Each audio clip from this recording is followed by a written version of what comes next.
Because this doesn't count. You are allowed to, the video fine, whatever, but don't go on your social medias or Reddit or whatever. I get to be the first one on right now. To answer that first question, I asked that of staff this afternoon.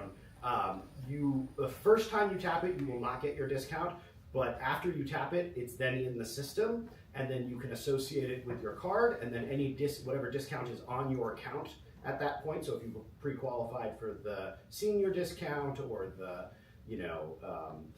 disability or whatever, you can then, or the live, it will then attach to your card, and you can use that card and that one card to get it in the future. And if you're taking rail, like how do they validate that? What do you mean? Like if I tap my card on like one of these posts to get on the light rail, yep. How do they know that I paid? There are special like readers that and those can take the tap as well? Yeah. You're saying how do they know once you're on the thing? Right. Yes, all the validators that they have been using for the MyRide cards will be able to do like the one that the second person that train is walking around with? Yes. So all right. It looks like last question. First off, does this work with the buses, or is it just buses, trains, everything? And I don't know if it. I think you asked specifically about the light rail. For the heavy rail, I know they have the conductors like come down and say, "Hey, do you have a ticket?" Yeah. How do you show that you have a ticket? If you have your card, you just tap your card. Tap it. Same way you paid. So that scanner they have on the heavy rail. You will not be able to pay on the train. As of now, the software that they have allows to validate, but it doesn't have the ability to actually, I'm on the train, I forgot to pay, now you can tap your credit card on the pay and pay. I would like to get there. Director Larson and I have actually talked about this pretty extensively, and it sounds like it one day may be possible. Does it use Apple Pay? Like, can you use Apple Pay? Yeah, you can use Apple Pay, Google Pay work, but only with Visa and MasterCard. For Amex and Discover, it'll be middle of 2026, and if I see any of you posting any of that online, beat you with my laptop. Thank you very much. Carlos, last question. I'm still checking my Facebook stuff. To the airport? Like, how does it know that the fare to the airport is more expensive than? You select the fare button. Yeah, exactly. It's exactly the same way it's worked with MyRide cards. Sorry. So we've still got a campaign about that to make sure that we've got the full fare, the airport fare. We'll talk about that maybe over drinks. So. Yeah. Amazing. And on that point, just also want to acknowledge we have two sitting RTD directors with us today. Always a pleasure to have them. We have Chris Nicholson over there and Matt Larson. So go say hi. I think that's all the directors present. Cool. What else do we have? So, if you've not been following the news, RTD is doing something really cool. They are starting to experiment, and this is the behavior we really want to see. So, with their current service pattern, they have completed construction on the downtown segment that they were working on, which allows them to run a train. Like the L line is now going to be extended all the way to I-25 and Broadway until early January. Yes, the exact date is January 3rd. So what that means is you can take single train all the way from 5 Points to the future site of the Women's Summit FC team, which hopefully it stays in there. But this is huge experimentation that we wanted to see from RTD, and this is really the kind of behavior we want to reward. So, and we gotta give a special thanks to Lance Longenbahn and ATU, since they were actually the party in this who were advocates from it from the inside, even before members of staff were convinced. So a huge thank you to Lance and the union for your leadership.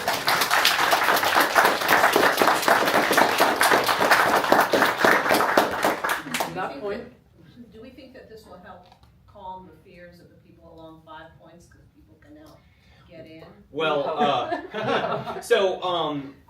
Daryl Watson was at an event where he was basically speaking, this was like 2 weeks ago, saying that it was physically impossible for RTD today to run trains on this pattern. So I would just implore anyone who's kind of been talking about the lifting of the rails and stuff like that, there's been some misinformation that has been pervasive in this conversation. We as GDT, I think we've had a couple segments on this. We want to be very thoughtful and very considerate, right, about where people's feelings are in terms of Welton, meeting people where they're at and acknowledging that the L, as it's been for the last 8 years has not been very useful. But I think in terms of making the Welton corridor have regional rail accesses again is, I think, an idea that is overwhelmingly supported by GDT. So we're working on a vision for this, and stay tuned since this will probably be a bigger thing in January. So. And make sure you use the line. Like, Yes. It's a great service, and we want to show RTD that their modeling for ridership is off. And we want to show them that this is a useful service that will generate ridership and will inform future capital projects and future projects. So go out, tap your cards, scan your QR codes to, if you don't like change, you Get can. on the train and then off the train. I will point out, this is the service pattern that some of us have been asking for a long time. Just make it permanent. Call it the D, rename the D as it currently is the C, long live the C, and then eventually extend the H into the loop, and you're fine. You're chilling. It's great. You've achieved it. Don't just make it. We're gonna give you a taste of what this could be, and then yank it away. Well, we just went back to 1994, right? Because this is actually the original version of the light rail that RT operated from 94 to 99. So. Can we have an event where we all just get on and off and on and off? Spoilers. Spoilers. We'll get Sorry. there. We'll get there. We'll Yeah. get there. Something may or may not already be cooking. Alrighty. That's That's the end of me. Oh, that's the wrong button. Here you go. Okay. Less fun stuff. This is the not so fun stuff. All right, so for those of you who came to the last meeting, right, we were talking through a extremely confusing situation where between May of 2024, the state auditor and almost every civic institution in the city was told by RTD that we're kind of fine for the next couple of years. Right? And all of a sudden, that got thrown out the window when the board was given a really confusing budget document last month, or a little over a month ago. And the board has been asking some really good questions to give the board the credit that it's due. But what's really clear now is that what has changed between last year we're kind of okay to now we're in a crisis is that the costs of repairing the light rail system are hundreds of millions of dollars higher than what RTD's light rail division thought even a year ago. And you'll have to remember the timeline of this, right, is that RTD re-entered maintenance mode in 2021, 2020, 22. 23, it was in full force. What has happened between 2023 and today, and we've got 2 new members of leadership that have joined, that have come from higher functioning transit agencies. So there's a lot of questions about what the heck this is. Like, what are exactly the costs? Is it just catenary? Do we have a bridge problem somewhere? So Director Larson and I have been working with Kelly Mackey's team, the CFO, and they've been really awesome so far. So Kelly, or the CFO team, the finance team, if any of you guys are listening, huge appreciation for you for helping us paint a clear picture of this. But I think the problem with the situation, we're going to get into the legislature's view of this in a second, or what I suspect might be the legislature's view, because I can't speak for them, is that the reality is RT is responsible for this. They deferred maintenance for years and years and years. And the problem is that as recently as last year, they weren't on top of how bad or how significant this cost burden was. So there's a lot of questions about, like, to what extent can we trust the folks who are managing the light rail department that, like, they know what they're doing, basically. So basically, one of the things that we've been talking with members of the legislature is that there's a work stream that's called the RTD Accountability Committee, which I am a member of. I was appointed by Governor Polis to serve on this. It's mainly focused on governance, but the problem that we're seeing is that this is not a governance issue. This is a management issue. This is potentially a competency issue. And one of the other big things that's really obvious to us now, whoever's responsible for the light rail situation, however deep this hole is, RTD is going to need permanent new funding in a couple of years. Otherwise, we're going to be in a really, really serious hole. So I understand it's kind of hard for people to see this in the back, but this is kind of the long-term outlook where you can see that the red line here is the revenues, right? And you can see that overwhelmingly, it's the state of good repair work that is making us blow our budgets every year from now on going forward. But even without that, right, you can still see some of the other colors of these lines, new capital, just operating expenses. By the time we're in the 2030s and 2040s, we are in a situation where we will need permanent new funding for transit to keep stuff going. So I want to ask everyone in this audience to just pretend that you're in the ledge. Pretend you are a state legislator. You're in the House or the Senate, and you're interested in transportation. You've been in office for the last couple of years. So, like, how do you feel given the progression of what has happened? So the first thing is RTD earlier this year published something that we at GDT call the not finishing fast tracks report, which laid out a series of regurgitated figures from prior reports and created doubt about the agency's belief that these projects are even worth doing, right? So they were furious at this. I think a lot of us were furious about this. So that plus, then we talked a lot about more of this in the last meeting, over $500 million of debt just to buy new buses, which is super abnormal, instead of infrastructure. And then also, there was a proposal to potentially divert FISA dollars, this is the Fast Track Savings Account, away from Fast Track's expansion. That was a proposal. Thankfully, members of this board stood up and said no.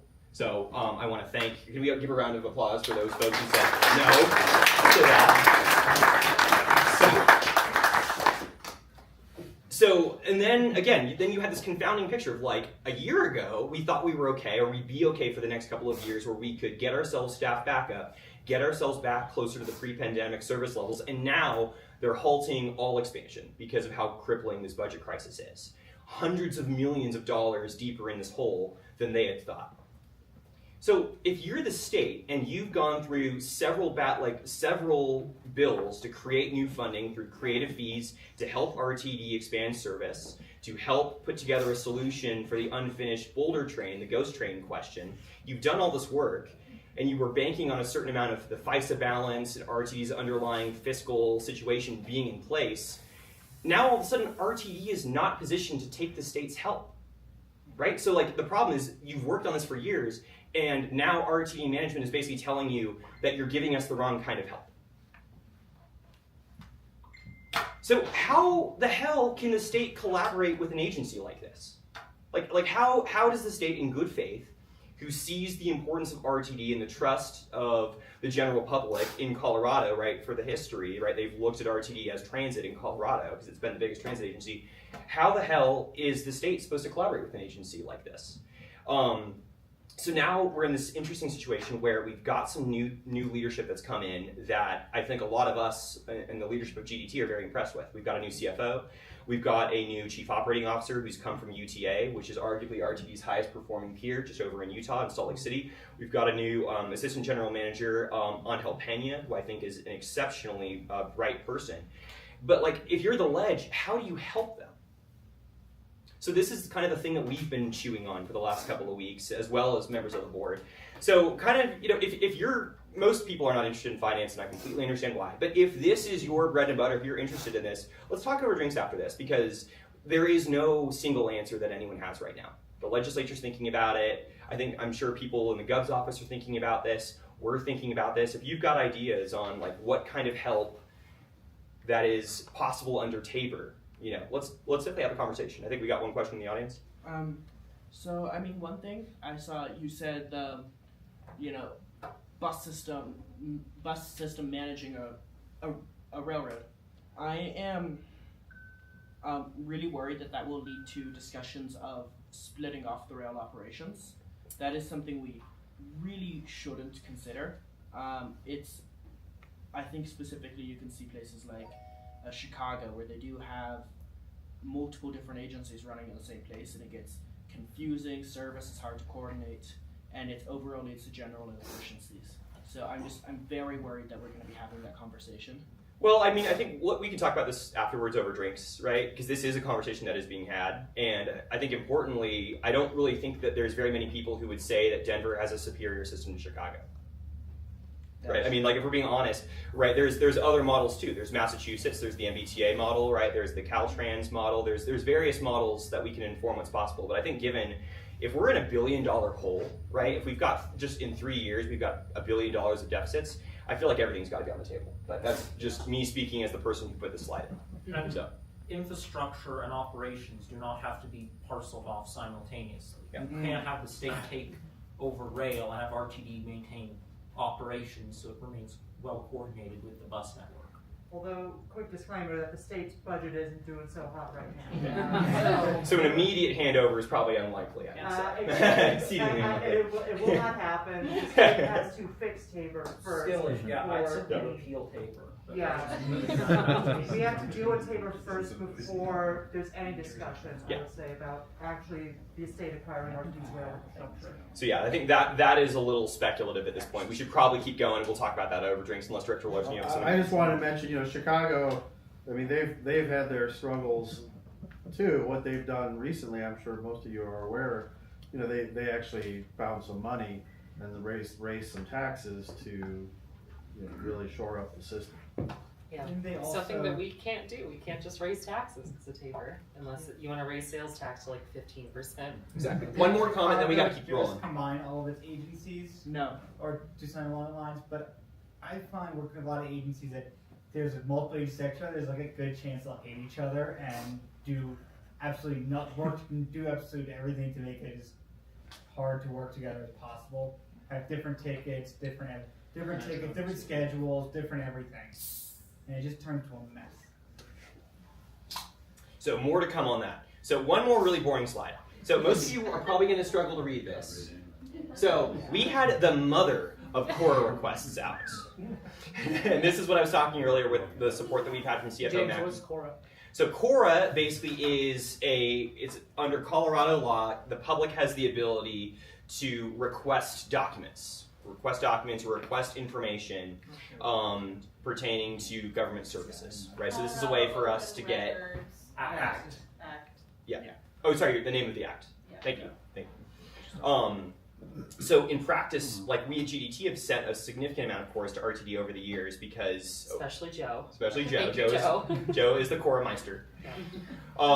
So what we're looking at here is that it is impossible for the board up till now or the public to understand what are RTD's actual costs, like internal versus external. What are their contractors like?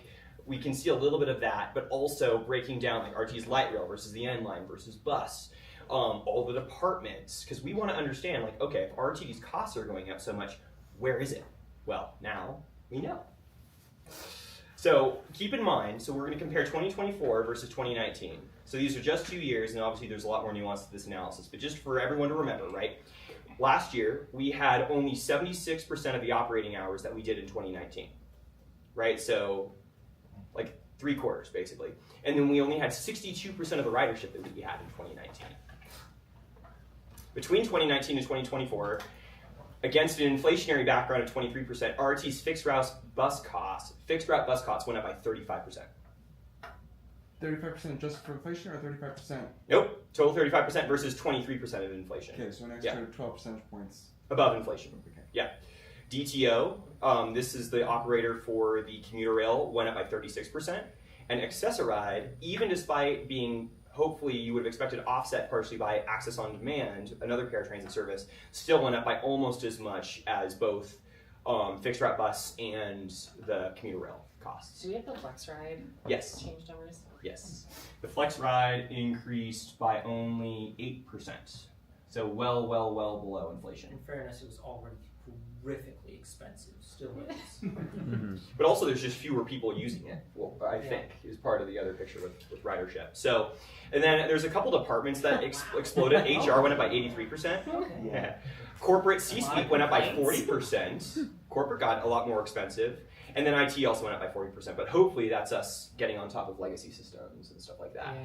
So, us and a few of the directors are going to have a lot more conversations about this, but I think one of the problems that we could see is how much work it took to put this reconciliation together is that the likelihood that management was coherently looking at their costs about contractors versus in-house and making informed strategic decisions does not appear that was happening, in my opinion. Major, we got to keep rolling. Contractors versus in-house. Do we have a cost breakdown there? Yes. And especially with commuter rail, like the end line versus Yep. the other. Yeah, so inclusive of all the directly operated costs, that went up by 39% versus purchase transportation only going up by 29%. Okay. And with that specific, say, broken down by by mode, by. Yeah, we've got all of that. Okay, We so got all I can just look at the document. Yeah, totally. All right. So anyway, this analysis is still ongoing. This is the first version of this, but hopefully we can get this in like the annual report because the board should know this. Okay, so we've got 2 bombs that we get to talk about tonight. So the first is that we have wondered for a long time what's going on with the G. The G line in the system optimization plan, which is RTD's guiding light for service expansion for the last 5 years or so, has been, a little less than 5 years, has been saying that we are going to get back to 15-minute service, right? It started with 15-minute service for the first year it operated. We're supposed to be getting back to that. So we were wondering, like, so we've heard rumors that RTD is paying for 15-minute service, even though we're only operating it every 30 minutes. So we got the original contract. We have the entire DTO contract, thanks to our Choromeister. This time it was actually no Spondable, it was our Choromeister. And we have, very, very clearly, we can see that the G line, that by contract, unless it was amended, we're paying for 15-minute service in the DTO contract. They are supposed to operate every 15 minutes. And then if you look at the expenses between 2018 and 2024, they've just gone up and up and up and up. And there's no clear place where you can see any savings, any sustained savings from running half the G, basically. So we are almost certain that RTD this entire time has been paying for 15-minute service, and they are operating it every 30 minutes.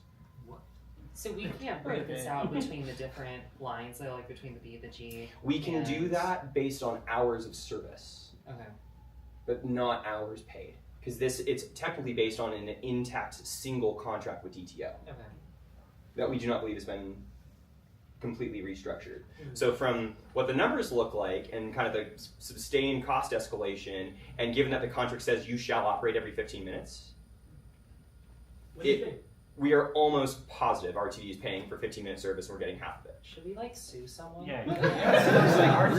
Should drop it to 30 minutes. Was that during COVID? Pandemic. Okay. Pandemic. I feel like RTD could probably, I don't know the details of these things, but it sounds like there's a good case to sue for That's what I'm saying. like damages, I guess, like getting the money back. Well, this is at least contractor accountability, but I think Director Nicholson has something he'd like to say. I often do.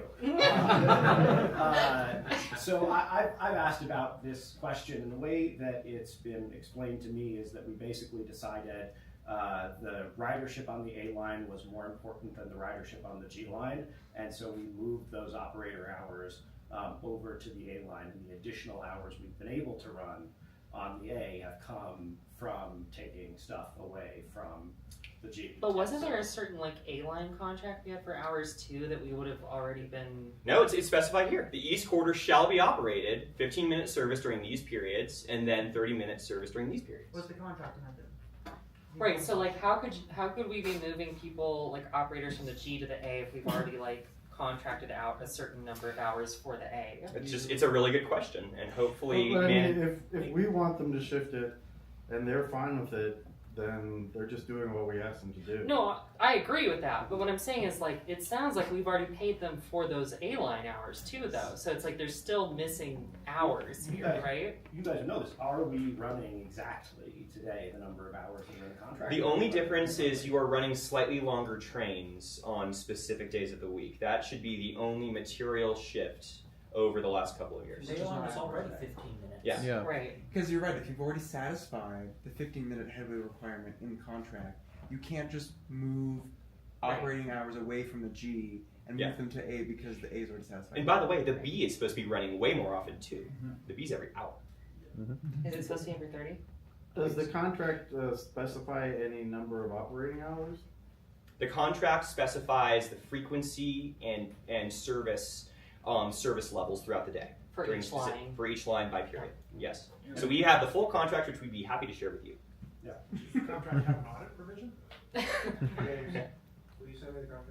I'd be happy to send you the contract. I mean, we can get more detail on this. I mean, you don't need to sue. I mean, Well, we've had directors ask, and they've said, oh, well, the service doesn't require it. Well, this is chicken and egg. The reason people aren't riding the G is that it's not that convenient. It doesn't matter if the service is a requirement, the contract is being paid for. Yes. The question I would ask, let's first compare what we're actually doing to what's in the contract, because I actually don't know. Time check. Time check. We got to keep rolling. Sure. So we will come back. If you guys want to have questions about this, we are asking what the hell is going on. So also we've got a second little bomb.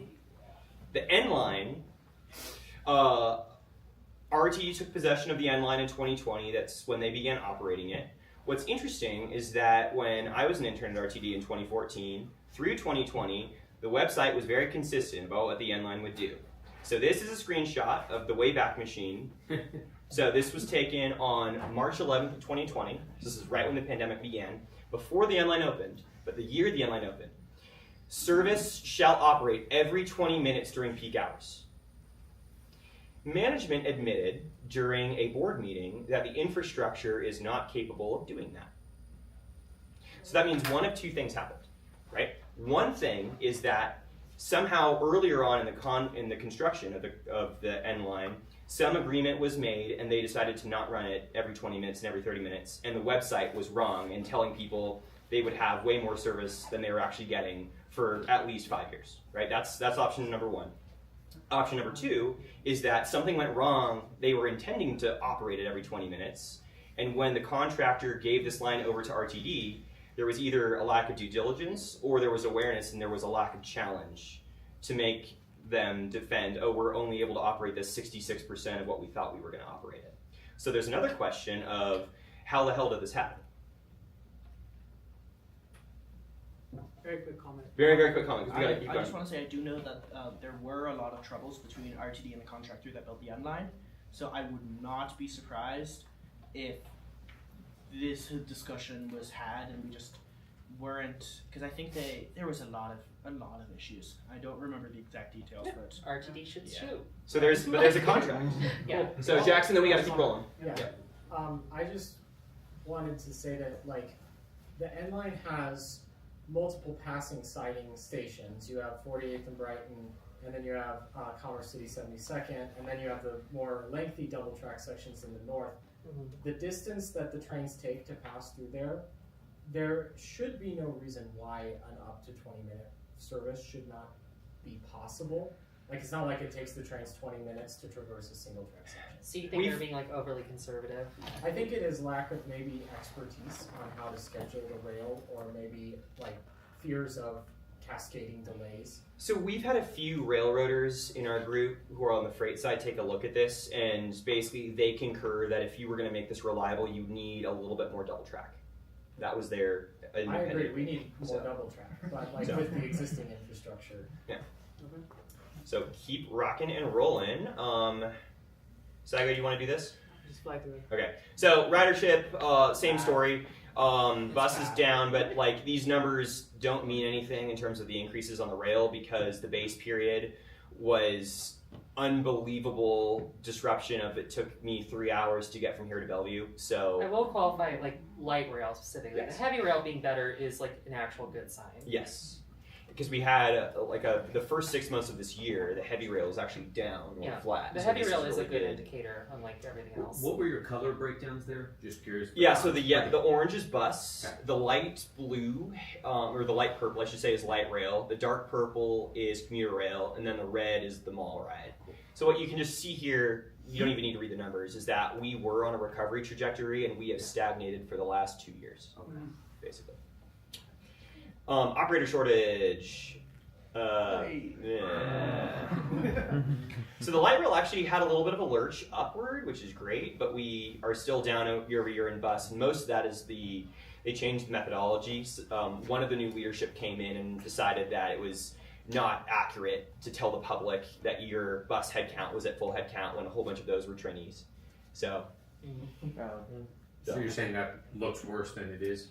Yeah, it's so basically the numbers were not helpful last year. This time. It's like when the Obama administration defines a bunch of people as combatants so they can say their drone strike's not a war crime. It's like, who are you counting? So if you are a member, please, if you are here for the first time, ignore this. But if you are a member and you enjoyed some pizza, if you would please Venmo me. The pizza fund comes from yours truly. And this is how we're able to do it. So I'll give you just another couple of seconds. But yeah, if this is your first time and you've never been to GDT before, please do not worry. This is my welcome to you, and appreciate you giving our group a little look. Yeah, again, I think one of Right. Great. Amazing. Very quick update here. At my house and got off in cringe. We conducted an endorsement process for 5 folks who were exploring running for the RTD board next year in 2026, and that endorsement process is concluded. And I won't spoil the names just yet. I'll leave that to Emma. But just want to say this is a super important process because RTD directors are the conduit through which we effect change in the system. As Chris and Matt can talk to extensively, they've been involved in a ton of stuff, and we've leveraged their expertise and continue to push them to help effect the change we want to see. So, it's not a small feat being a board member, and the endorsement process is something that we value significantly and put a lot of thought into. We had about 15% of our membership base participate in the polling or in the endorsement process.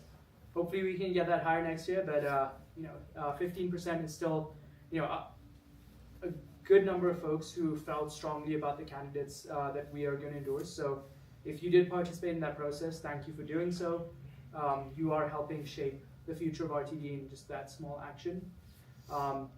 Without further ado, just before I hand it over to Emma, the last thing is, all the people who ran or in our endorsement process are extremely qualified and are urbanists and people who really care about RTD. And they're all great people. And we had one competitive race, and both candidates were extremely qualified. And even though only one of them came ahead, we at GDT value that kind of competition and people bringing new ideas to the forefront. So without further ado, take it away.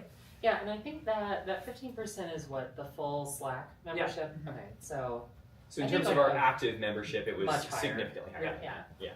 So we've got a whole bunch of folks who are kind of lurkers from folks on the bike side and all. Or people who don't live in Denver, but or don't live in care Denver about anymore. transit. Exactly. Yeah. So cool. So going in order, we have our very own Joe Meyer, who Joe's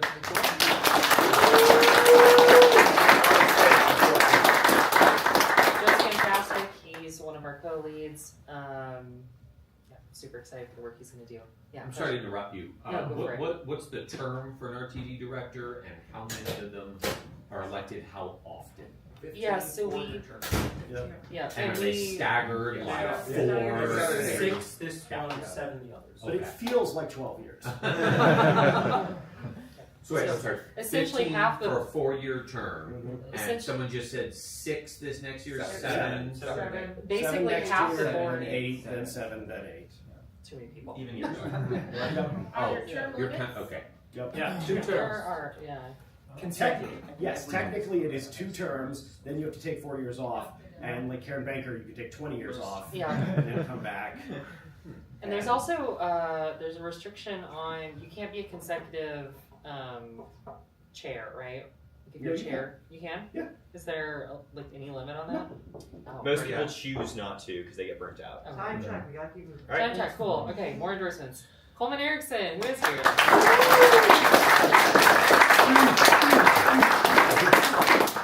This was our competitive one, as aforementioned. Coleman's going to do great. I have the utmost confidence. And we have Michael Farrington.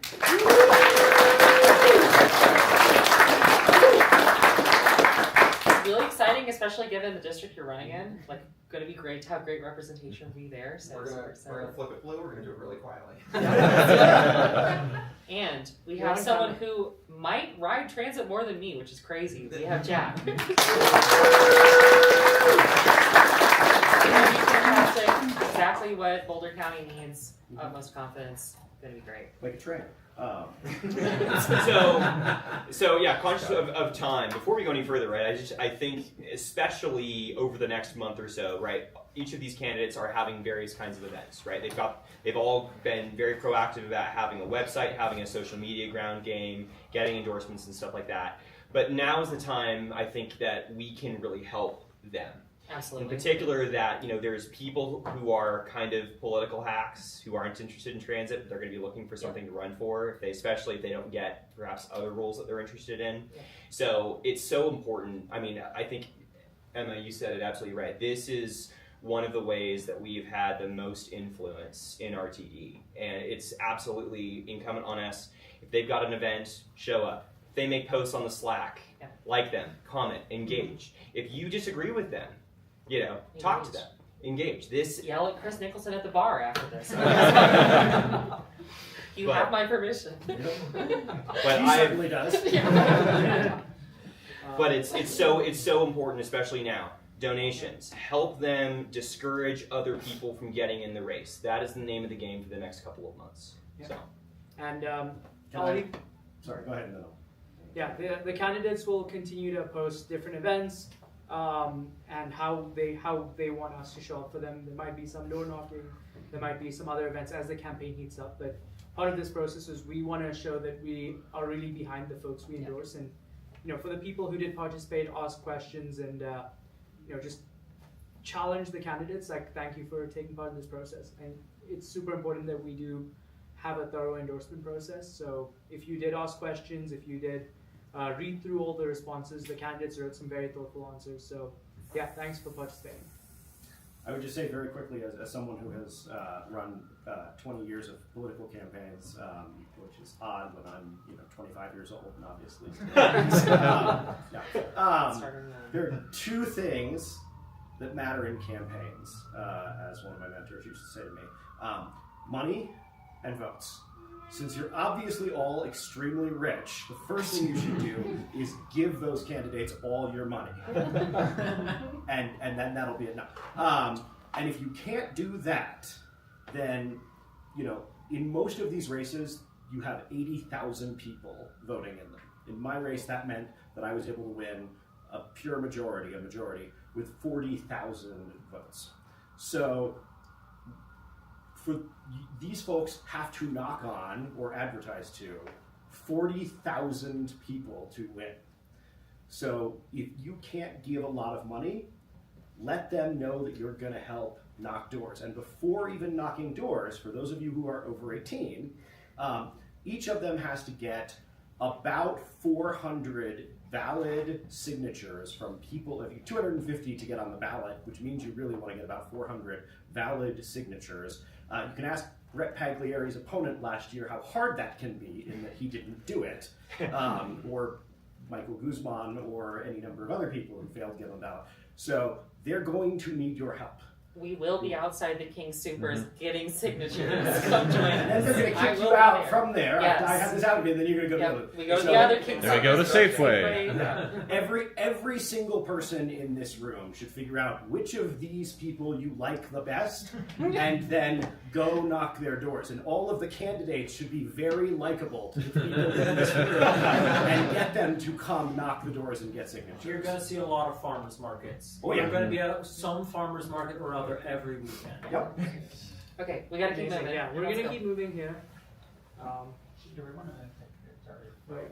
Oh, well, Yeah, up here next. sorry, yes, we're going to play some musical chairs here.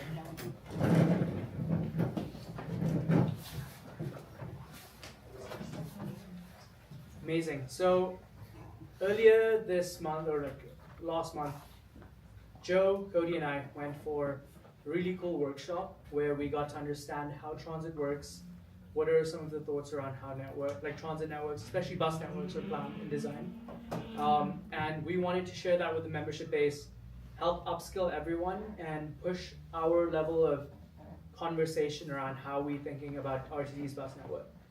The timing of this was really cool because you might have heard us present about our own bus plan work that Keith, Cody, Joe, Carlos, and a ton of people have been working on, but RTD is undertaking this big, massive bus redesign called the Comprehensive Operating Analysis, or Operational Analysis. You might hear people say COA. And that is essentially going to be an up to $3.5 million project to redesign RTD's bus network over the next 18 months. It's going to be big, and we need to show up. And a coincidence of timing, the RFP actually happened to go out in the middle of one of our courses while we were there.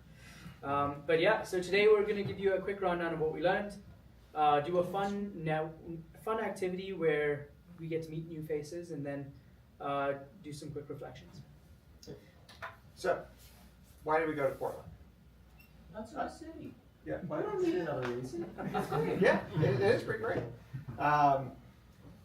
As like Paul was saying, we've been working on this bus network redesigned, and we kind of wanted to go to see what the professionals were doing. And it just so happened to line up that there was a workshop, and we were able to attend. If you see that man right there, that is Jared Walker. If you've ever read the book Human Transit. You've all read that book, right? If not, I would not recommend Right. it. I believe Thomas DePiro is trying to have a book club. GDT book club. Yeah, in December. So I have to check the Slack for that. I haven't heard any other information. But yeah. It's still in the works, but yeah. Yeah.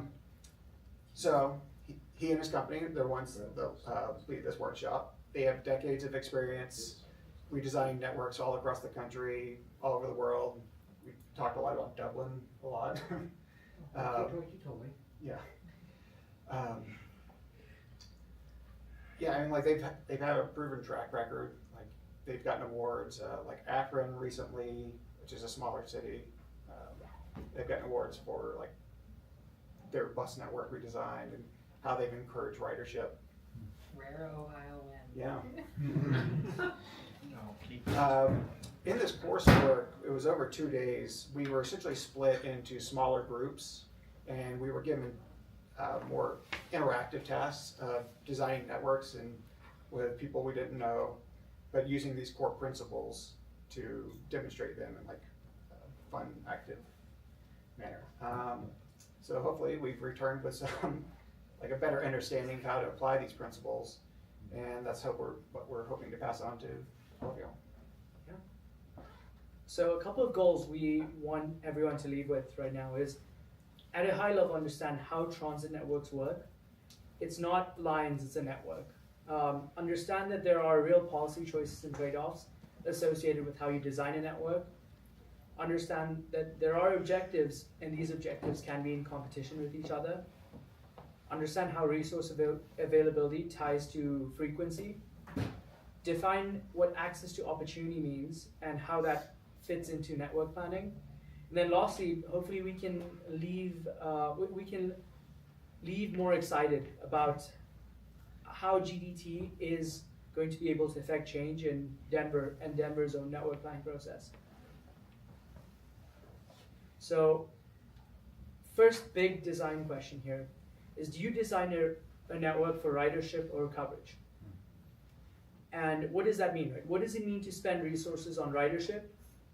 The answer here is putting buses, like the vehicle revenue hours, where there's high density, where people are going to have ease of access to get on the bus. Versus coverage, which is covering a larger geographic area, but having less buses in the areas where people live. This is a balancing act. This is one of the main trade-offs which networks have to design or think about. And at the end of the day, it's a value decision that needs to happen prior to even talking about routes. Like RTD or any agency needs to understand that we have 100 vehicle revenue hours, or like, let's just say we have 100 buses. We can only spend, we have to decide what percentage of those we want to spend covering areas which will generate dense ridership versus covering less dense areas which are just for the act of ensuring that an area has a bus service. So that value decision is the first thing. And then the second question is, how do you then allocate whatever remaining pieces of buses that you're not choosing to use for ridership on coverage? There's an equity versus equality debate here. Do you run buses on everywhere, in every geographic area? Do you only run buses in areas where there are low-income populations? There is an equity versus equality debate. And this is something that Portland themselves have essentially emphasized. Like the two criteria they went with were ridership and equity. Right. So that's how they were essentially formed their network out of that. Yeah, and we'll look at Portland's example and how they like some best practices that they have embodied that make a world of a difference. Outside of just ridership, one of the probably most important things to take away from this work was how you define access. There's certain key components to this. Frequency, how often does the bus come? And for the record, I'm just gonna say bus, I'm not gonna say bus and train every time, but it can be whatever transit we're gonna apply this to. Span, what? Hovercraft. Yes. Span, how long throughout the day does that service run? Is it 6 to 6? Is it, or some other like longer period of time? Connectivity, like you can have a very frequent service that's not connected to anything, and it's not going to be all that useful to most folks. Speed, obviously, like people want to get where they're going as fast as possible. That'll come into play a little bit later when we talk about like stop spacing and things like that.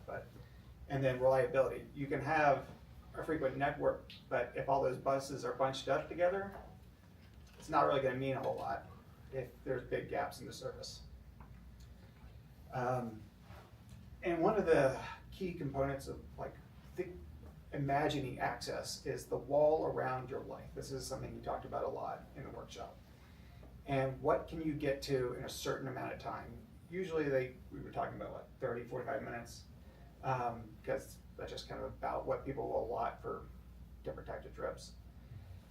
And so like what can you get to in that amount of time with the service that is near you? And like, are you gonna go grocery shopping? Do you need to go to the hospital regularly or something like that? Where is your school within your kind of the area you can access? Like these are important decisions, and it kind of drives ridership. Like if you can't access anything, you're not really gonna hop on a bus to go anywhere. Like it's just like you wait 30 minutes for an hourly bus, and then you can ride a few minutes and then not really get all that far. So yeah, how do you calculate access? It's just the number of destinations a person can get to in a set amount of time. And putting together the mathematical model for this, for our plan, is going to be a nightmare. Like we're thinking about it, but oh my god, this is going to suck so badly. So when you're thinking about just the travel time, it's walking to your bus stop, how long are you waiting for, so that's frequency. Riding, like how fast does it get to you where you're trying to get to, and then walking. Essentially, every rider essentially starts and ends as a pedestrian in some form. Whether like it can be walking, but like I could be biking or whatever. Now, correct me if I'm wrong, but in Jared Walker's methodology, he counts the waiting as just 1/2 the headway. Yes. Because that's if you have done no prior thinking. On average, you will wait 1/2 the headway. Yeah. Yeah, and I think, sorry, before we move on, this graphic here is really helpful. Like looking at that very bottom section, that's not just geography. It is, if you tweak frequency, span, connectivity, speed, and reliability, you enable an individual to access more opportunities within that 45-minute span of time, and that makes transit more useful to them. And that is essentially when we think about how a network should be designed, it is how do we on average make the average person living in the Denver metro have access to more opportunities. That is the key goal of a network redesign, at least through Jared Walker's lens. And it's, I think, a meaningful goal that we should try to embody. And sometimes what transit agencies will do in order to increase reliability, they'll pad the schedule. And in doing so, you're narrowing the amount of access that a person riding that service can then get because their window is just narrowed.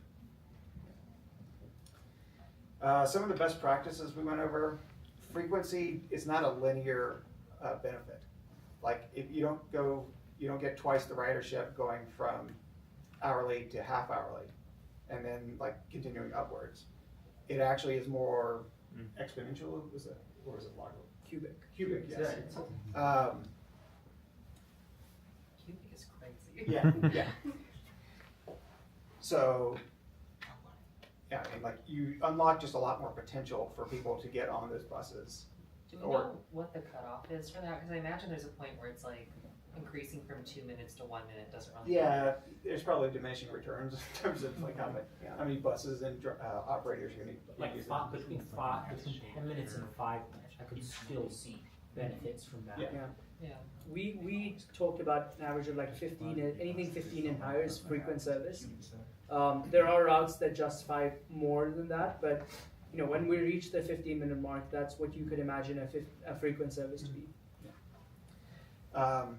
These frequent routes don't work by themselves, and one of the things that we went through in the workshop was how powerful a grid network can be. And you see that a little bit here in Denver. There's obviously some geographic or just built environment will kind of constrain that a little bit.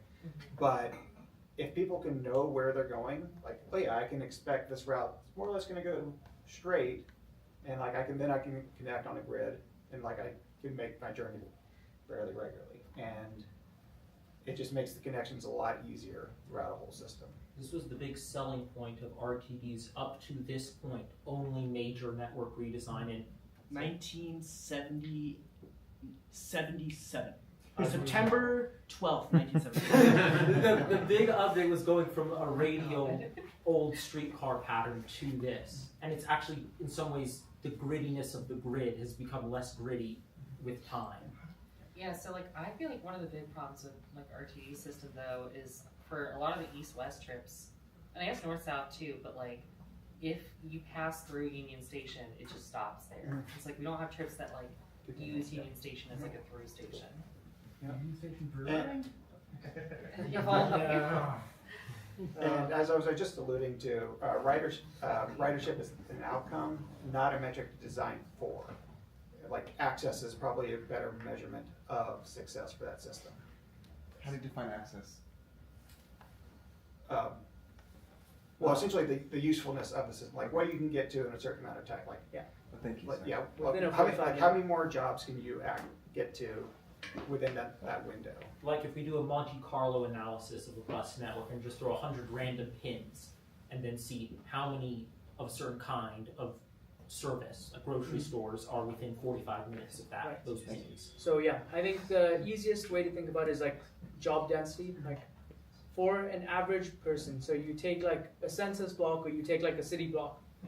For someone living in that city block, within a 45-minute transit time, how many other city blocks with jobs or other residential zones can they access? So I'll jump in on this a little bit. I was actually having a conversation yesterday with one of our planners about the COA, which is the Comprehensive Operational Analysis, which is basically RTD's revamping of the bus plan and the rail plan, which we're going to be going through that process starting next year, really.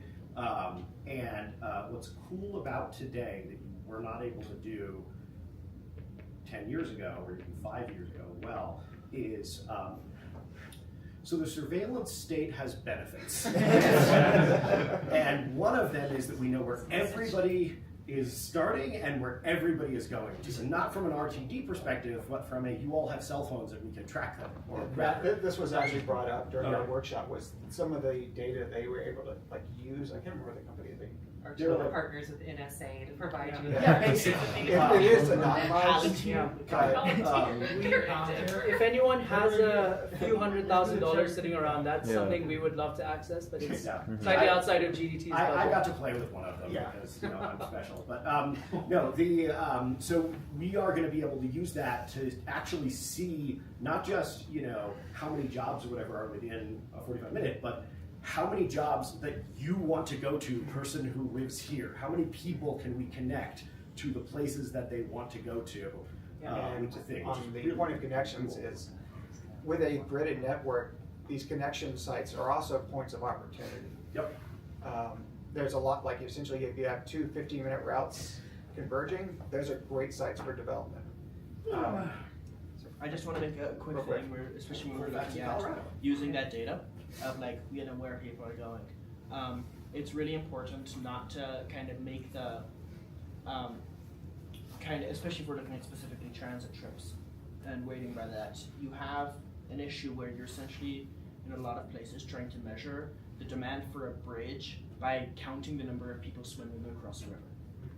And I believe this yeah. was actually brought up at the conference, wasn't it? That, like, you can't, a lot of people using transit today have built their lives around transit rather than, But this data, than the other way around. This is like everyone. But this data is general. It's not Yeah. like it's Yeah. not Okay, for that's transit what we're users, looking it's at. for everyone. Okay. Yeah. And when planning a network, one of the most key components when you want to like start drawing out a bus route or something is density. It doesn't matter the demographics, density will get you more riders. And I know we love our one-seat rides; they're great, but a connected network is going to operate with a lot more flexibility and resilience than these one-seat rides. Like you can go to a lot different places because if you just say, oh, we're going to connect a one-seat ride from here to there, but then you want to go somewhere else, it's not a very flexible system. Yeah, I've learned that, like, I just, are we putting in like a metric to define the quality of a transfer? Because that's what I find is like if you transfer like, and you're transferring between buses on like a loud, dirty intersection. Yeah, not all transfers are made equal. Like, they can all be in a bus terminal underground here. I have a point to make on that that is actually very cool and very important and ties back to what you guys were talking about a minute ago, which is we need to hurry very fast. Which is that the more people you have who are paying for transit using either a credit card tap or a MyRide card, the more often you can tell on a network if, for example, you need to transfer on something where the person gets on the bus and then they're normally transferring and the journey takes them X amount of time to get to their second tap, and then suddenly, oh, I have one where it takes them an extra half an hour exactly to get to their second tap. We now have data, and we're going to get a load more of it, where we will actually be able to tell if most of our customers are making or missing their transfer. Can we not tell it with the transfer mass? Okay, so GDT was able to beat RTD to this by about 3 years because we had a partnership with the Transit app, and we actually know precisely how many people are making transfers. So of those who use the Transit app, only 16% of journeys involved a transfer. I think part of it is the Transit app is so shit that you. Yeah. It's not You will have one more important stat though, right? Yeah. Only 3% of journeys involve two transfers. So one of the things that we know that the literature says is that one transfer is fine in terms of trip satisfaction, in terms of rider demand. The problem is when you have two, you have a significant drop off of at least 20-something% in demand when you have transfers two. We will absolutely But better frequency is a more reliable system that people can rely on to make those transfers. If you can't connecting, And one last point here is on the connection should be sites of opportunity. I think that's a great example of how this process is something that is going to take stakeholders beyond RTD. There's a conversation about how do we plan better land use around intersections of these connection points, right? So this process that we're going to do is beyond what RTD is going to do. We're going to work with different stakeholders on this. And then a quick point, I'm just going to reiterate about density, just regardless of income, it drives ridership. Walkability, you can essentially be, as the crow flies, a quarter mile away from a bus stop, but if your walking path isn't that is much further, like you have to go through cul-de-sacs and winding neighborhoods, you're not going to be still able to access that site. So walkability and easy and direct paths to those transit connections is very important. And linearity, essentially how predictable is the system? Like you don't want all these like spaghetti routes all over the city where you like, which Is it like 38 that does that? We have like one bus. I ride the 38 all the time. Crazy. It's easier to learn, like with a gridded linear network, it's much easier to learn and use. And this is why the 46 needs to die. Okay, all right, keep going.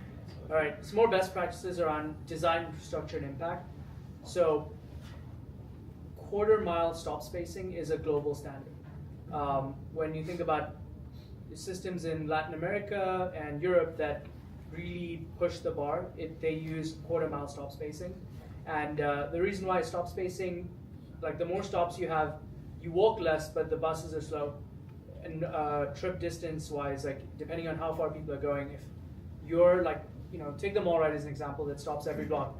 If your cross-city bus was doing that, you would not take it. So yeah, quarter-mile stop spacing, global standard. What is that in kilometers? That's 300 to 400 meters. Those kilometers.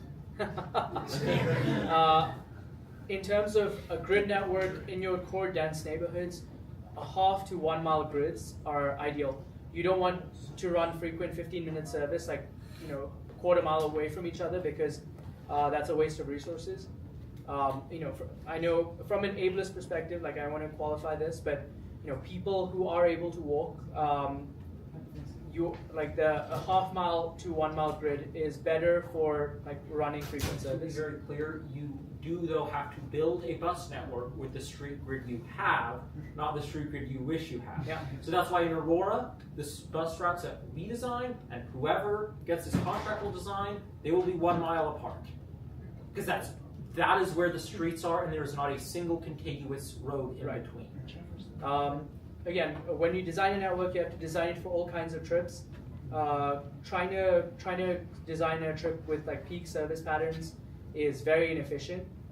So like trying to have like peak commuting service actually requires a ton more resources than you would expect. It's getting people to the place, staffing it up, running those peak services, idling buses. Like it takes up, it's very extremely resource inefficient. So optimize for good all-day service as opposed to trying to meet specific use cases or trips through commuting peaks. Next point here, okay, very quickly. I was just going to say, I think this would be especially the case since the pandemic started, just because of online. Yeah, and the demand erosion is mostly through commuters, but that actually allows us to open up the system to serve a lot more people. Yeah. All right. The next point here is when you're talking about, especially a system like RTD where you have multiple stakeholders, getting the cities engaged is super important. Sometimes what we've seen is cities like Portland or Seattle do their own transit plans, even though they aren't the operator of most of the transit service. And that gets them a lot more invested in making sure transit works well by getting bus lanes in place, getting all the infrastructure you need in place. So my question relates to like how do you think GDT will interact with this process in the sense that maybe yeah, we'll get there. On that point, cities should have a clear infrastructure plan. Like Denver has a vision. Denver moves everyone 2050. Read it. It's great. It's a great vision, but we need to get more in the weeds. The city needs to get more in the weeds, and we can talk through what that looks like in the Portland example. And the last point here, which I will caveat, this is a very tricky one. But it's okay to abandon infrastructure, right? Infrastructure that I know people's minds are going to a specific line. I'm not going to entertain that. But there are real conversations around how do you build a better network, and if there's a park and ride station that doesn't work, we abandon it if it doesn't fit our grid. All right. So what is Portland been doing? They focus on legibility of their high frequent network. So routes that are high frequency have, like in the actual bus stop, they have a little sign that says this is a high frequent route. In the downtown core and in most places, they have a map which highlights all the frequent services that run through that spot. Portland's equivalent of Dottie, PBOT, is super invested in transit service. They have something called the Rose Lane Vision or the Rose Lane Plan. Essentially, they've identified 50 corridors where they want to give transit priority and have been working towards either getting dedicated bus lanes in these zones or queue jumps or transit signal priority.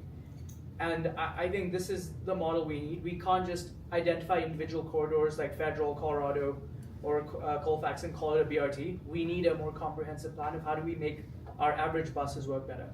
And then TSP. Citywide TSP. Boston did that. We could do that. Yeah, and I think Cody mentioned this earlier. Portland decided that they would only provide ridership for equity they would only provide service for ridership or equity reasons. So what that means is Portland 95% of the time will not run a bus in a low density, high income neighborhood. And that's a value decision. It's a decision which we should try and embody. I know it's tricky in the network, in the district we have, but it's something we should push our directors for. So Chris, Cherry Matt, Hills Village is not going to miss. that's something we're going to push you on. They have horses, they can ride. Yeah, they can ride. At our wine Parker restaurant. Very quickly, I'm just going to find the so with the COA process, there are 5 big steps. It's going to start off with identifying issues and trade-offs. The next step is going to be a round of community engagement where people understand, RTD and the consultant socializes these trade-offs and issues. They then go in and come up with a future state vision. They then make a preliminary plan, which is then socialized with the public. And lastly, they adjust routes based on specific needs that the public identifies. That's roughly the process the COA is going to take. Step 1 is going to start January of next year, and it's going to go for 18 months. How does GDT show up in this process? Step 1, we identify and communicate the ridership versus coverage trade-off right away, and we push directors and we push future directors to be open to making that tough decision, which means making people unhappy, and making sure that those directors are aware that they're going to have to make that decision and they don't beat around the bush. Number 2, when it comes to engaging with the community, we have to show up at COA stakeholder meetings. We have to rally support and build a coalition with our partners in the disability community, in the broader urbanist community, to make sure that people are aware of what's happening. Step 3, once the future vision is developed, bring in our external engagement of what we've done in GDT with our network design process and challenging the RTD COA. Lastly, with step 4, when it comes to socializing the plan, we have to build hype around the COA process so that the broader public is bought in and we don't rehash this for too long. With a lot of large projects, the issue we see is people complain that there wasn't enough community engagement, and we need to make sure that everyone who has a stake in this is aware of what's going on. And lastly, step 5, propose thoughtful use case specific tweaks. So identify any gaps, missing trip uses in the COA plan, push for a standard process when deviations are made off of the linear grid, ensure future developments are factored. So when we think about a bus network, we should factor Burnham Yards or Ball Arena. And then lastly, collaborate with other stakeholders and make sure trade-offs are clear. On that point, I will now hand it over to the fun part. It's enough of me speaking. Yeah. We're just going to do a little exercise. I think actually maybe group of 4 maybe. Yeah. So we want this to be like an opportunity to meet new people. So yeah, groups of 4. Maybe we want you to do it in an area you're familiar with. So what we're going to do is, if you're in, let's say, west of Denver, go to that part of the room. If you're in downtown, somewhere over here. If you're South Denver, go into that corner. North Denver, go into that corner. And we're going to break you up, meet someone new, and we're going to do a very quick activity. So let's... Outside of Denver. Outside. All the Boulder people. Hold on. Okay, wait. What we have here, there's 2 QR codes. This is the build map that we've been working on. This has essentially more or less the current 15-minute route frequency buses overlaid on top of population density. And the one on the right is the wonderful map made by Errol. So where is Central? I think we're on And the activity I want everyone to think about. Everybody hang on. Let's go to the activity before you break up. I just want people to pick one route off of just the current existing system. Don't worry about trying to reroute something that you would like to see as a 15-minute service. And try to focus on your part of Denver. That's kind of the reason why we're breaking you up. And that's presumably the routes that are not already. Yeah. All right. So one more time, just for everybody, where you're going. One more time. West. Central, downtown, south, and Downtown. central, downtown. Core neighborhoods. South, north. And like people in Boulder or outside Denver go to North. Where do East folks go to the Oh yeah, East can go in the center.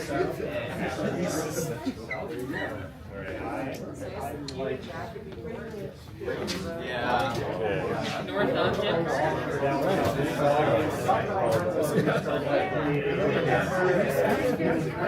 South? Not you guys? No, not South. Central? Yes. Okay. I'm still confused by why we have two QR codes. You have 10 minutes. Come up with a new 15-minute route. 10 minutes.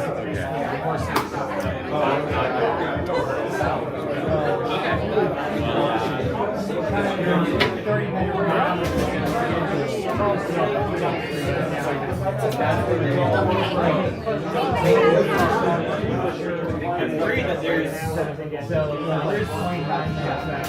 a lot of west that just went up.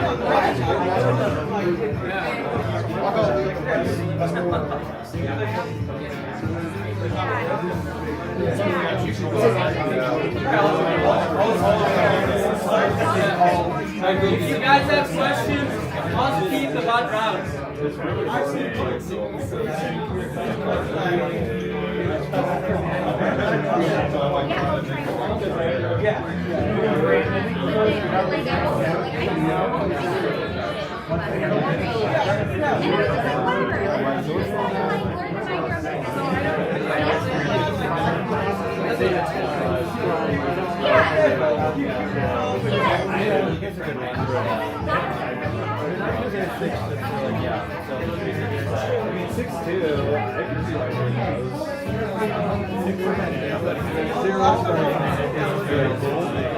They got you ask people to pick the route.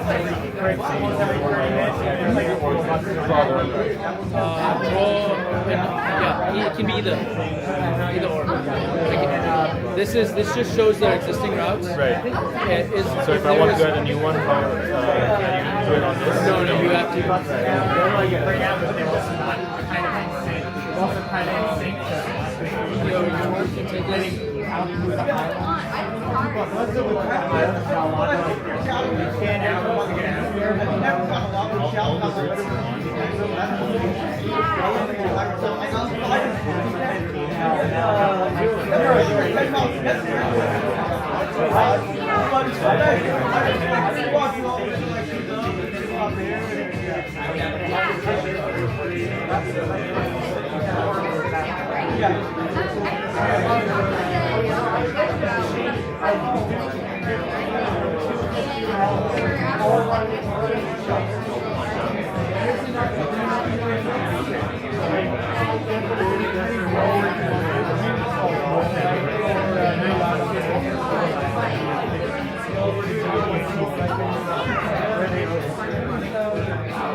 I'm losing bike to work.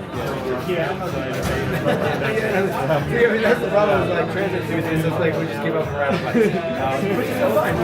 Bike infrastructure is Sometimes I take the 10, so I'm working to Denver. Sometimes I take the 10 on the way to the station. I live nearby. And but definitely my most frequent ride is the Okay, I got you. Yeah, it's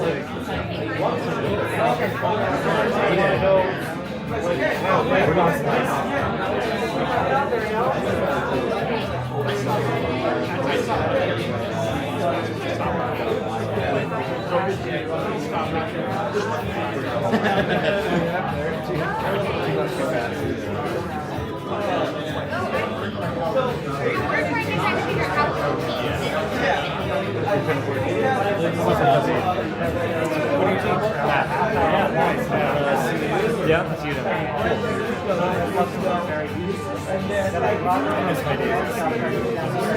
Oh, okay, you definitely went to school? Yeah, what did you major?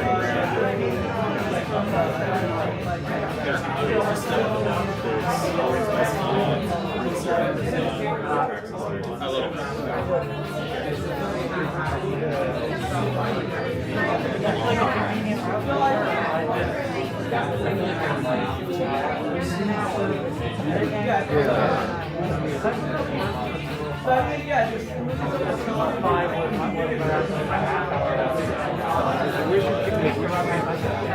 It's right across the street from November Square.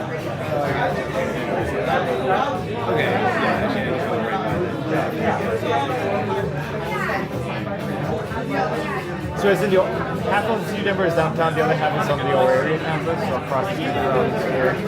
Do we have a route in mind? Yeah. We could choose one. Yeah. Oh, interesting. Okay. So what do we do now? The 10 is a good one, I think. Okay. I just think we have to be defensive. So like corners of fence. I mean, I feel like it just cuts through so many like so when they were talking about that, you know, you track that all the way from like Lodo density, Capitol density, Congress Park density, even as you go through all that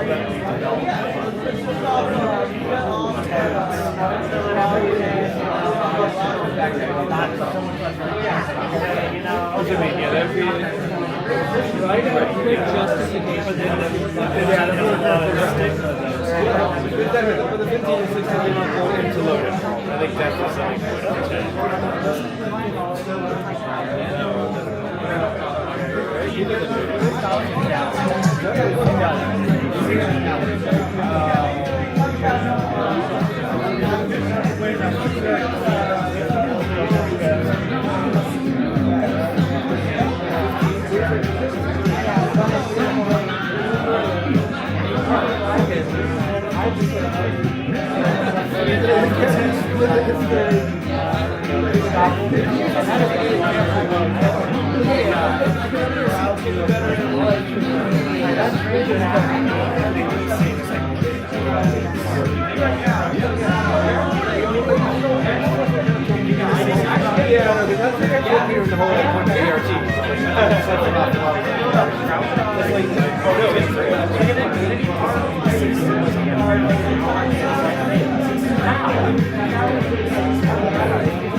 My wife did the 20 on the one, so that's the one that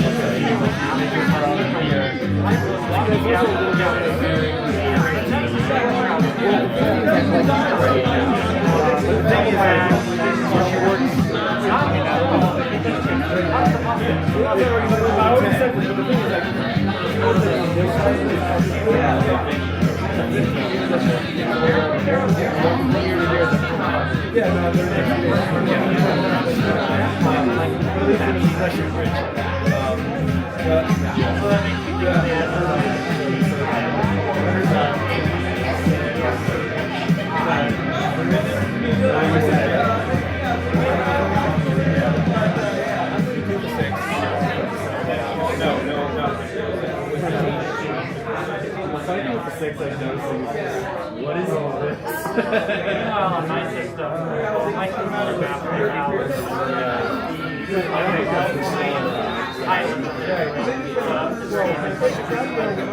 I just have a light rail line.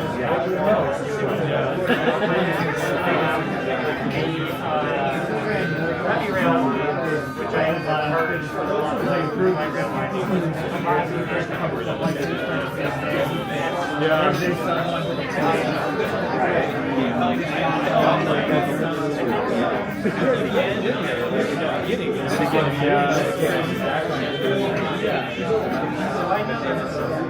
I have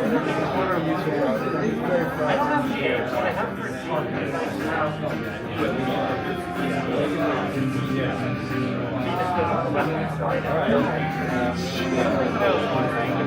it might not have to just handle the different agencies.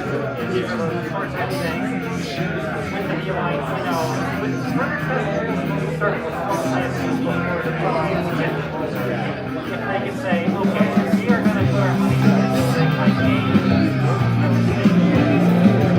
right. And then after the termination, that means they're also on every other train as a local service to stop any other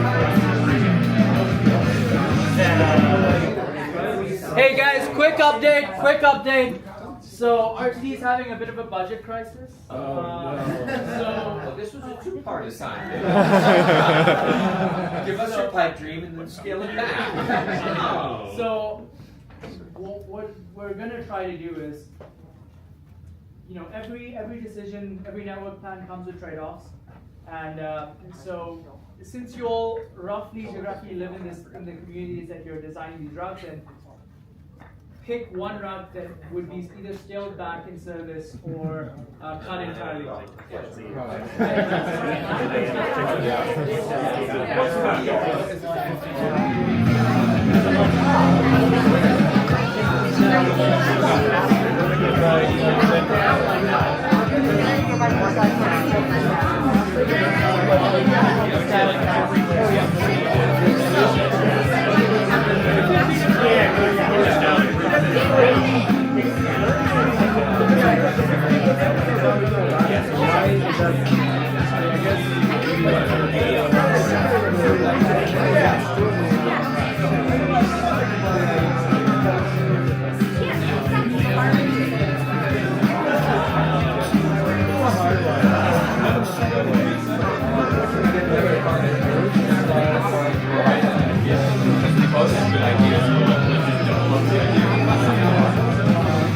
Not cheating, expanding the game board.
I have to navigate around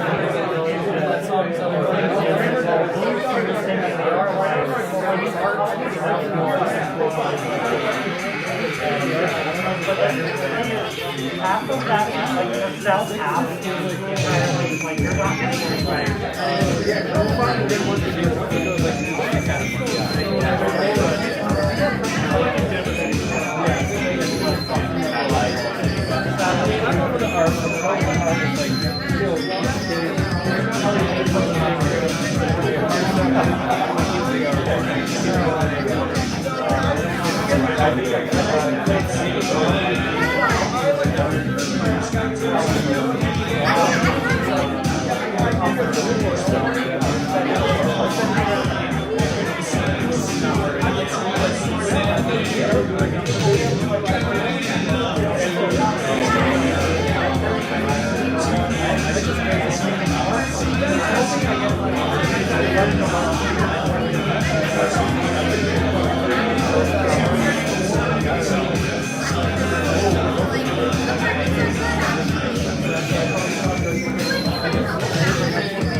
Hey friends, hello. The activity time is over. So we're investing on the arts? All right, guys, we're wrapping up here. All right, we're wrapping up. Pick one person from your group to represent you. Pick one person from your group who's going to represent you. You're going to get 45 seconds to explain both the route you added and the route you cut. No pressure. We're just going to... Okay, cool. So... Which side wants to start? Which side of the room wants to start? Okay. I'm ready. Perfect. Do I get to like go up and print them out? So what we do is we stick these on the window. So if you'd be so kind as to hand me your card, and then you can walk with me up to what will become the stage once everyone circles back to their spots. We're gonna if these cards are gonna give us much to look at. Still give us some mosaic. You can talk to them out. So our team. All right, guys, please pay attention. So the few West Siders that are actually here. So I live like down here off the map, so even better, demonstrates my point. And then my new friend, who I didn't get his name, he lives in Broomfield, which is like way up there, so also off the map. But what we decided, 45 seconds, increase on Wadsworth. And then the 116X is like the one that's really close to where I live, and that's what we would cut.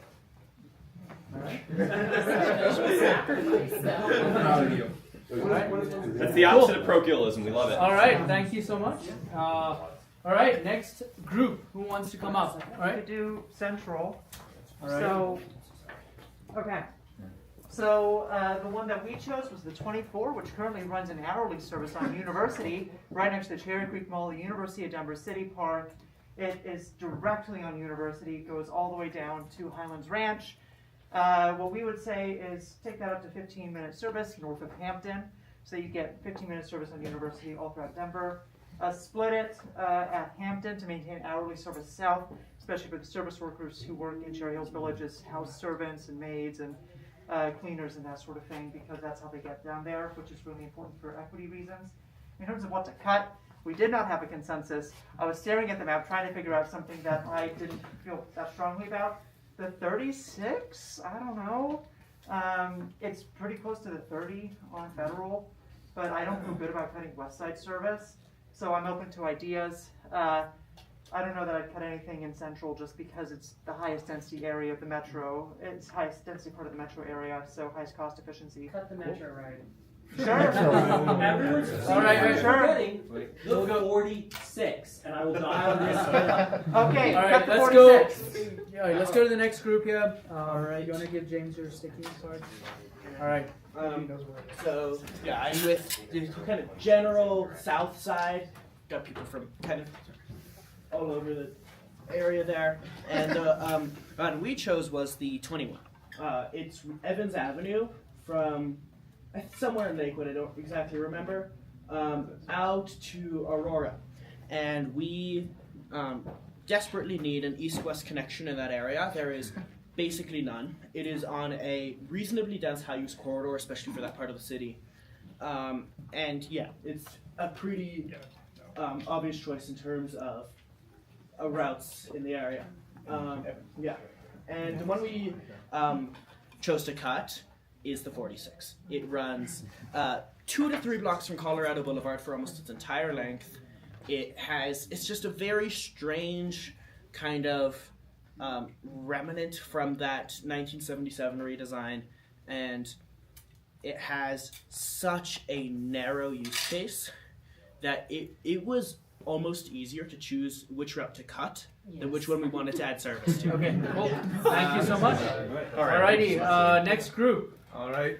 So we were, so two of us were downtown, and I'm just a little east of downtown, so we decided to do with 10, my main route here. So we decided to basically, in terms of cutting things, we're going to make Denver city limits only, cut the Aurora part of it, and then the eastbound route, eliminate the part that goes around Rose Medical Center, because that just seems unnecessary. And then so increase it basically goes from basically Hale to downtown, increase the ride to 15 minutes.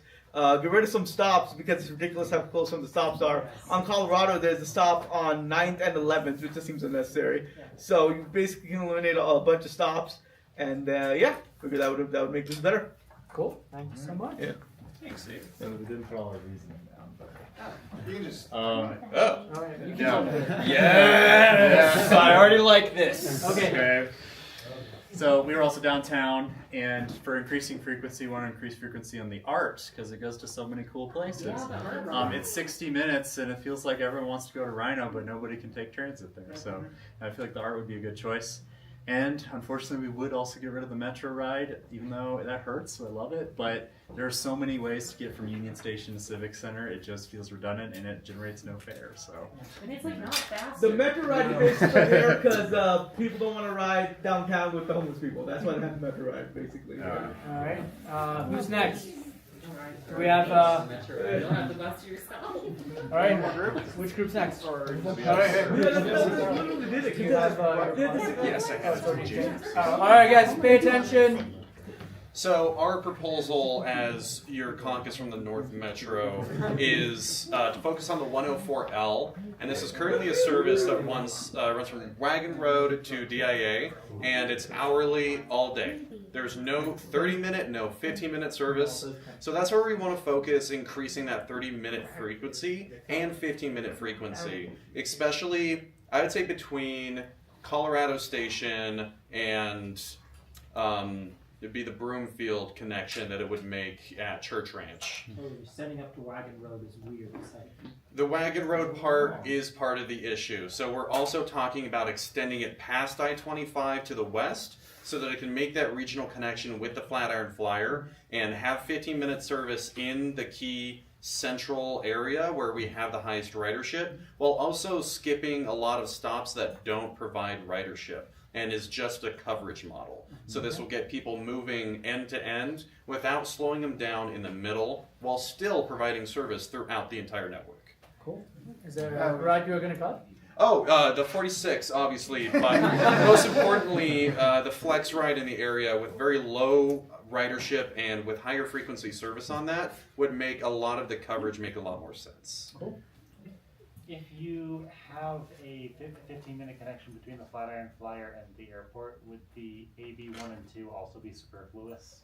No, because that is a direct connection from Boulder, whereas we're talking 15-minute service wouldn't be end-to-end, it would be in the central corridor part of it. So probably peak time 30-minute service from the Flatiron Flyer to DIA via the 104L or the 104 Flyer. The Boulder folks would hang anyone who'd suggest getting rid of the AB. Okay, let's we gotta keep moving. So we gotta keep moving. I make that argument as someone who used to live in Boulder and has had transit say actually go down to Denver and take the A line, you missed your AB1. Because it's like once every like hour and a half or something. Cool. All right, last group, I believe. Yes, North Metro, aka Boulder County. We're focusing on Longmont today because Longmont is still part of RTD. So we're going to put 15. Yeah, we're going to put 15-minute service, and hours past 8 p.m. on the 324 in Longmont. It runs Main Street in Longmont the entire length, and then it kind of goes. Could be BRT. It's so good. It is like a great line. And then it runs off Pike Road and goes to like the west edge of town, but it ends up kind of going through the entire route is basically the densest parts of Longmont.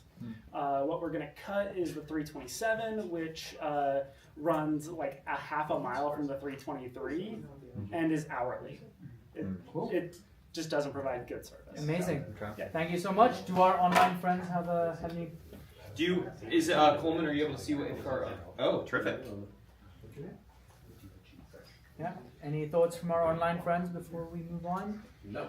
Okay. Online friends, we expect more engagement in the future. My wife asked me to say she would also like to want a 4-hour run. Amazing.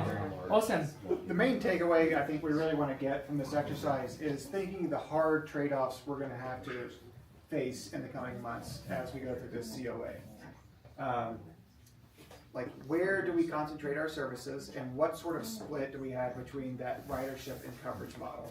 Like, some places go as low as like 60-40 ridership coverage. Others have gone up to like 90% ridership versus coverage routes. Cool. And if this kind of stuff excites you and you want to get more involved in our bus work, the plug up here, come chat with Cody, myself, Keith, Carlos. We're all like spearheading this work, and we're going to get a lot busier once the COA starts. So if you all have interest in doing this, yeah, come chat with us. Let's give our bus team a round of applause.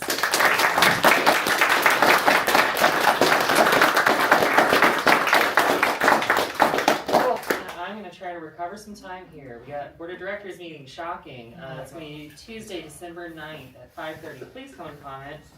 And please take the opportunity to say something positive about the dynamic scheduling of the outline for the holiday train. It was a great idea. Been pushing for that. Lots of good things been coming out of the board recently. And they act like we only complain, and we don't. So let's prove it. Monthly meetings, you're at one. 6 p.m. on the third Thursday. There will not be one in December. This is the last meeting of the year, so we'll be back in January. Okay, so like I'm here, and Cody, no, hands in your pockets, Cody, and I'm like this, and then you. Okay. Yeah, there we go. Yeah, so the recreation. We're gonna have drinks at Wincoop Brewing. We'll be back to Terminal Bar in January. But Wincoop, yeah, go ahead. When is our January meeting? When is the next meeting? It should be third Thursday. It's still going to be third Thursday. What day is It's going to be the 15th if we don't change it for now. We will confirm the date at the very beginning of the month to be sure, because it's very, very early in the month. So. Cool. Yeah, other meetings, FRPR. These are the old dates. I will post this on Slack. That's my bad. The holiday train. Woo! So as aforementioned, we are planning a holiday train bar crawl where we do exactly what someone was talking about, where we hop on at I-25 and Broadway and we ride this new holiday train service and stop some local bars, have a great time in the holiday spirit. Yeah, so it'll be a lot of fun. Bring your Christmas sweaters, especially your ugly RTD Christmas sweaters that have no transit on them. If anyone's listening, I am still upset about that. They did it again. But we'll have a great time. I will post more details on Slack. Tentatively, that's going to be Saturday, December 6th. That might change depending on just what folks are feeling. That's Parade of Lights night. Okay, so we were looking at Sunday. Flexible. We're looking at Sunday as well as a possibility. We will let you guys know. Be running for a 3-hour window there. Yeah. So okay, Sunday. so that will almost certainly move then. Don't let me tell you it's not a good idea, but. Well, okay, so date to be announced, but it is happening early December on a weekend. Yes. That's locked in, and I will post it on Slack. I will bother all of you. Please be there. And the big one, so there's still quite a bit of time on this, but we are planning a Pacific Northwest Amtrak trip. So it's going to be our fun, bigger 4-day weekend trip. We are going to be celebrating Pacific Northwest Link 2's opening in Seattle. So this Right? is the that floating. This August? is the floating light rail bridge. We do not know yet for sure because it's been pushed back and back and back. We will actually hit go on this when that line opens. That's what I'm saying. So I think are there 2 Amtrak routes that we could take to do this? Well, it's the same Amtrak Cascades route. There's 2 segments. So the first segment we would do from Portland to Seattle, and then for anyone in this room who has a passport, the second part is optional, going from Seattle to Vancouver, and then flying back from Vancouver. Let's So do it. Cool. So super exciting. the Canadians let us in. Still got some time, but save your PTO for the Pacific Northwest trip. It's gonna be a lot of fun. Yep. And drinks are next. Out Terminal Bar, Wynkoop. Yeah, one more very critical announcement, because there's one event that you left off there. Oh, that's true. Our very own Jack Rosenthal, who is standing right over there, Right, Chris. is having the winter event of the effing season up in Boulder at the home of Councilwoman Tara Weiner, along with like an event host list this long. And it Jack, is would you going like be, to? Yeah, you have to get up and talk about it. Quickly, 20 seconds. Okay. It's Friday, December 19th. If you're in town, you're not out of town for the holidays, I'd love to see you there. It's going to be quite the blast. I know a ton of you have already RSVP'd, and so show up. It's Jack's holiday kickoff. He got an opponent. She sucks. Show up. Prove that transit advocates matter. Prove that if you have any questions, check. Yeah. Let's win some fucking seats. Woo! All right. Okay, we're done. To all those in line, thank you for joining us. No, we're good.